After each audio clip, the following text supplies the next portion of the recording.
السلام علیکم، بات کرو بھائی۔ وعلیکم السلام آغا، میں پھر آگے ہوں، بس ایک سوال ہے آپ سے۔ جو آیت ہے کیا اس کا قرآن سے ہی لینا ضروری ہے؟ مطلب ہر عقیدہ قرآن سے ثابت ہونا ضروری ہے؟ اگر تو قرآن کون کہتا ہے یہ؟ کیا بکواس ہے؟ کون ہے؟ کس نے کہا ہے یہ؟ کوئی آیت ہے، کوئی حدیث ہے کہ عقیدہ کو صرف قرآن سے لے سکتے ہیں؟ تو رسول صلی اللہ علیہ وسلم کون ہے بھائی؟ اگر صرف قرآن سے لینا ہے تو وہ کون تھے؟ وہ نستجیر باللہ نستجیر باللہ، وہ جھوٹ بولتے تھے، ان پہ اعتبار نہیں ہے کہ صرف قرآن سے لینا ہے؟ کیونکہ وہ بہت ساری جب باتیں ڈسکشن ہوتی ہے تو وہ ہم سے یہی کہتے ہیں کہ قرآن سے دکھاؤ، یہ امامت قرآن سے دکھاؤ۔ ٹھیک ہے نا، تم بولو، پہلے بولو کہ ٹھیک ہے، تم بولو، ان سے کہہ دو کہ تم وہ دلیل بتاؤ کہ صرف ہم نے صرف قرآن سے دکھانا، ہم صرف قرآن سے دکھائیں گے، کوئی بات نہیں، لیکن آپ یہ بتاؤ کہ رسول صلی اللہ علیہ وسلم کے رسالت کے منکر ہو گئے ہو، یا وہ جھوٹ بولتے تھے، وہ خطا بولتے تھے، ان کی بات پہ اعتبار نہیں ہے کہ اگر صحیح حدیث میں کچھ ہے، متواتر حدیث میں کچھ ہے تو اس کی کوئی ویلیو نہیں ہے جب تک وہ قرآن میں نہ ہو۔ یہ کس کا طریقہ کار ہے؟ یہ دیکھو عزیزو، یہ صرف ان لوگوں کا جو انٹرنیٹ پہ، آن لائن پہ، یا ٹی وی اسٹیشنوں پہ، یا مساجد میں تقریر کرتے ہیں، ان کا طریقہ کار ہے، علماء کا یہ طریقہ کار نہیں ہے۔ میں نے جماعت عمریہ کی کتابیں دیکھی، ان کے اکابر جو شیعوں کے خلاف رد کرتے ہیں، وہ اس طرح بات نہیں کرتے۔ ان کے جو بڑے علماء ہیں، جو چھوٹے موٹے علماء ہیں، وہ تو اور بکواس کرتے ہیں۔ وہ کوئی کہہ دے یہ جملہ کہ فلان مطلب مجھے صرف قرآن سے چاہیے، کفر کی دلیل ہے۔ یہ کوئی مسلمان یہ کہہ ہی نہیں سکتا کہ اگر حدیث میں ہے لیکن قرآن میں نہیں ہے تو مجھے منظور نہیں ہے۔ اگر حدیث میں ہے، چاہے قرآن میں نہ بھی ہونا، اگر وہ حدیث صحیح ہے تو اس کا ماننا ہر مسلمان پہ واجب ہے، کیونکہ رسول اللہ صلی اللہ علیہ وسلم، اگر آپ اس کو رسول مانتے ہو، اگر اس کو لسان الوحی مانتے ہو، اور اس کو اللہ تعالیٰ کی جانب سے مرسل مانتے ہو، پیام لینے والا مانتے ہو، تو کوئی سوال ہی پیدا نہیں ہوتا کہ آپ کہتے مجھے صرف مجھے قرآن سے منظور ہے۔ یہ بولنے والے کی کفر کی دلیل ہے کہ وہ رسول صلی اللہ علیہ وآلہ وسلم کے حدیث کو صحیح نہیں مانتا، وہ اس کو حجت نہیں مانتا، چاہے وہ حدیث متواتر ہی کیوں نہ ہو۔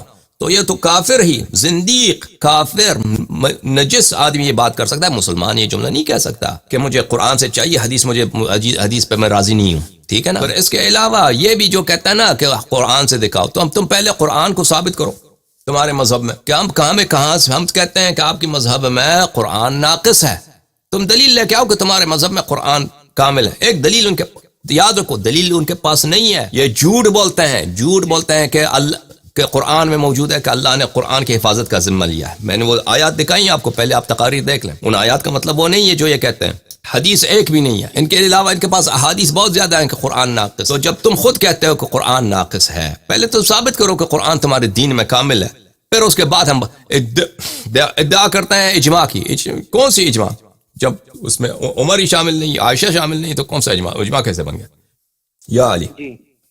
اور جناب آغا جان، یہ مشاجرات صحابہ جو ہے، اس کے بارے میں الکف عما شجر بین الصحابہ، انہوں نے ایک اصول بنایا، الکف عما شجر بین الصحابہ، کہ صحابہ کے درمیان جو جھگڑا ہوا ہے اس کے متعلق کچھ نہ بولو، ٹھیک ہے نا۔ ان کی روسیائی ہے، اسی لیے یہ کوئی حدیث توڑی ہے، یہ کوئی حدیث نہیں ہے، کوئی آیت قرآن نہیں ہے کہ صحابہ کے درمیان جو جھگڑے ہوئے ہیں، لڑائیاں ہوئی ہیں، اس کے متعلق کچھ نہ بول، یہ کوئی حدیث نہیں ہے بھئی۔ یہ تاریخ اسلام میں اسلام پہ کیا گزرا ہے، سنت پہ کیا گزرا ہے، اس کو وہی جو صحابہ نے اسلام کے ساتھ کیا، اس کو سمجھنے کے بغیر آپ کیسے سمجھ سکتے ہیں؟ انہوں نے یہ اصول بنایا ہے کہ صحابہ کے درمیان جو کچھ ہوا ہے، جھگڑا ہوا ہے، نزاع ہوا ہے، اس کے متعلق نہ بولو، نہ لکھو، نہ سوال کرو، کوئی سی وجہ کیا ہے؟ اس کی وجہ یہ ہے کہ ان کے پاس جواب نہیں ہے۔ یعنی اگر ہم سوال کریں کہ صحابہ کے پاس یہ جھگڑا ہوا تھا تو اس جھگڑے میں ایک طرف حق ہے، ایک طرف باطل ہے، جو طرف باطل ہے وہ تو کافر ہے، وہ ایک طرف تو جو طرف باطل ہے وہ تو کافر ہے۔ کیوں؟ کیونکہ رسول اللہ صلی اللہ علیہ وسلم نے فرمایا انا حرب لمن حاربکم وسلم لمن سالبکم، جو امیر المؤمنین علیہ السلام کے خلاف لڑے وہ رسول صلی اللہ علیہ وسلم کے خلاف جنگ میں ہے، جو رسول صلی اللہ علیہ وسلم کو گالی دے وہ کافر ہے، جو رسول صلی اللہ علیہ وسلم کے تلوار کے خلاف تلوار نکالے اس کے کفر میں شک ہے۔ جن لوگوں نے امیر المؤمنین علیہ السلام کے خلاف تلوار نکالا ہے انہوں نے در حقیقت رسول اللہ صلی اللہ علیہ وسلم کے خلاف تلوار نکالا، تو اس لیے کہ یہاں پہ کفر بہت واضح ہے، اور جن حضرات کا کفر واضح ہو جاتا ہے وہ ان سے ان کے مذہب بطلان ثابت ہوتا ہے، اس لیے ان کے پاس کوئی چارہ ہی نہیں ہے۔ یہ جھوٹی اصول لے کے آ گئے کہ الکف عما شجر بین الصحابہ، صحابہ کے درمیان جو مشاجرہ ہوا ہے اس کے متعلق ہم گفتگو نہیں کریں گے۔ بھائی کس دلیل پہ گفتگو نہیں کریں گے؟ کیوں گفتگو نہیں کریں گے؟ کوئی حدیث ہے دکھاؤ، کوئی حدیث کچھ بھی نہیں ہے، کوئی آیت قرآن نہیں ہے، وہی تاریخ اسلام ہے، حقیقت اسلام ہے، اس کو ہمیں جان لیں کہ اسلام پہ کیا گزرا ہے. کہتے ہیں ہم اس کے متعلق گفتگو نہیں کریں گے. گفتگو کیوں نہیں کریں گے؟ کیونکہ ان صحابہ کی قبائح واضح ہوں گے، ان قبائح سے ان کے مذہب کا بطلان لازم آئے گا. اس لیے اس جھوٹے قاعدے کا انہوں نے تاسیس کیا ہے. ٹھیک ہے نا بھائی؟ یہ جو ہے اصول. اچھا ایک منٹ آپ انتظار کریں، میں سوال کا جواب دیتا ہوں.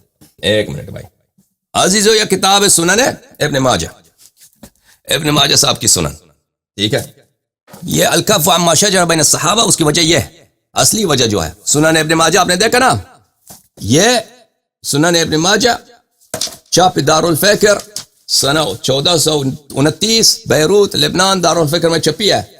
یہ وجہ ہے صحابہ کے درمیان جھگڑا ہوا ہے، اس کے متعلق بات نہیں کریں گے. کیوں بات نہیں کریں گے؟ کیونکہ یہ حدیث صحیح ہے، بہت سارے صحابہ سے مروی ہے.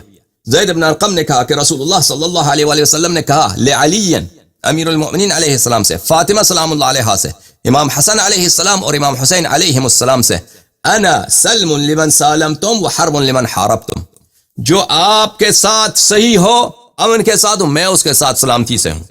جو آپ کے ساتھ لڑائی کرے میرا اس سے لڑائی کا اعلان ہے، میں اس سے اعلان جنگ کرتا ہوں. جو آپ کے ساتھ لڑے تو جن لوگ، یہ رسول صلی اللہ علیہ وسلم کا صحیح حدیث ہے، امیر المؤمنین علیہ السلام سے لڑنا رسول اللہ صلی اللہ علیہ وسلم سے لڑائی کے مترادف ہے. ٹھیک ہے نا؟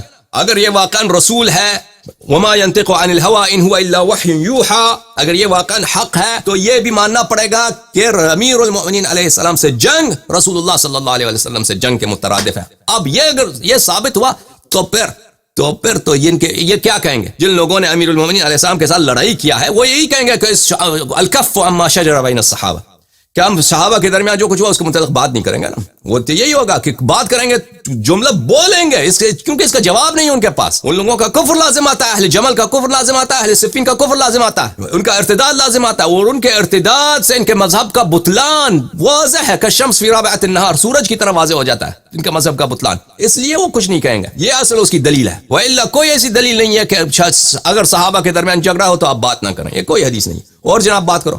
ایک چیز آپ سے یہ کنفرم کروانی تھی، جب ہم کسی کو مخالف کی کتاب سے کوئی ریفرنس دیتے ہیں تو اعتراض کرتا ہے، اس کا آپ نے پہلے جواب بھی دیا ہوا کہ آپ اس کو مان رہے ہو تو پھر اس پوری بک کو مانو. مسئلہ یہ جب پہلے مناظرے ہوتے تھے یا جب ڈبیٹ ہوتی تھی ان کے ہی مذہب کے جو آپس کے علماء تھے پرانے، تو ان میں بھی یہ اصول ہوتا تھا کہ پوری کتاب کو نہیں ماننا، مطلب مخالف کو بس اتنا ہی ماننا ہے کہ جتنا کہ ہماری دلیل کے لیے کافی ہے.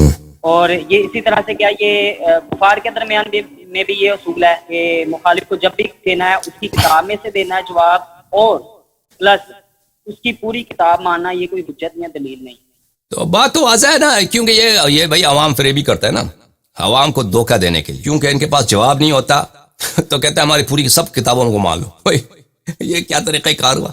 تم خود اپنی پوری کتابوں کو نہیں مانتے، تمہارے اپنے علماء مثلا کوئی شخص البانی ہے مثلا، وہ نسائی کے کچھ احادیث کو صحیح مانتا ہے، کچھ کو صحیح نہیں مانتا. اب یہ تو کوئی البانی سے کوئی نہیں کہہ سکتا کہ تو نے نسائی کے مثلا 500 حدیث کو قبول کیا تو بقیہ کو بھی تجھے قبول کرنا پڑے گا. یہ بالکل ایک احمقانہ بات ہے. آپ کوئی بھی کتاب اٹھائیں دنیا میں، قرآن کے علاوہ کسی شخص نے کتاب لکھا ہے نا، اگر وہ معصوم نہیں ہے، کسی شخص نے کتاب لکھا ہے تو اگر اس کا ایک جملہ صحیح ہے لازمی نہیں کہ دوسرا جملہ بھی صحیح ہو. اگر آپ نے ایک جملے سے اتفاق کیا ہے تو پورا آخر کتاب تک اس اتفاق کرنا ہوگا. یہ تو کوئی اس چیز کا مطالبہ آپ سے نہیں کر سکتا. یہ تو بالکل بچہ گانا بات ہے. آپ یونیورسٹی میں جاتے ہیں، کوئی آپ کا تھیسس ہے، تھیسس پہ آپ دلیل لے کے آتے ہیں، تو اس کا مطلب اگر فلانی کتاب کا ریفرنس دے دیا، اس کا مطلب یہ تو نہیں ہے کہ اس کتاب میں جتنی باتیں ہیں آپ اس سے اتفاق کرتے ہیں. اس کتاب کے جن جملوں سے آپ اتفاق کرتے ہیں وہ آپ کہتے ہیں میں اتفاق کرتا ہوں، باقی سے میں اتفاق نہیں کرتا. یہ کوئی عقلی دلیل، شرعی دلیل یا کوئی دنیاوی دلیل اس بات پہ نہیں ہے کہ اگر آپ نے اس کتاب کے مثلا کوئی شعر ہے، شعر کا کتاب ہے، کوئی خبر کی کتاب ہے، تاریخ کی کتاب ہے،